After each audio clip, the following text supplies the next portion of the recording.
Hello everyone, welcome to another channel. তো আজকের হলো এই সবে মুনির ভাত দিয়ে এলাম খেয়ে দে, আর এ চলে এসছে। এ সব জায়গায় থাকবে, একটু বালিশটাকে মাথায় নিয়েছিল সেটা ওর। তো এখন আমি করব, আমি এখন নেল আর্ট করতে বসবো ওর কাছে। ও নেল এক্সটেনশন, নেল আর্ট সব করে এবং ও মেকআপ আর্টিস্টও। অনলি কি করবো সেটা জানি না, ও জানে। আমি কিছু ডিজাইন খুঁজেই পাচ্ছি না কি করব। জেনের একটা করে দেবো, সেই ভিডিওটা এরপরের ভিডিওতে আসবে। হ্যাঁ,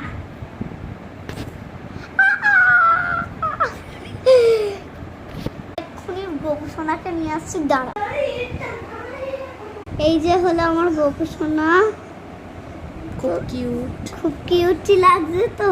সুন্দর লাগছে দেখ। হ্যাঁ সুন্দর, অঙ্গরাপটা করার পর বেশ সুন্দর লাগছে। ও একদিন আমার গোপালের অঙ্গরাপ করিয়ে দিয়েছিল। তো চোখটা করতে পারিসনি, ভালো করে তোর চোখটা দেখ। হ্যাঁ এরকম হয়ে আছে, ঠিক করে দিই। ঠিক আছে।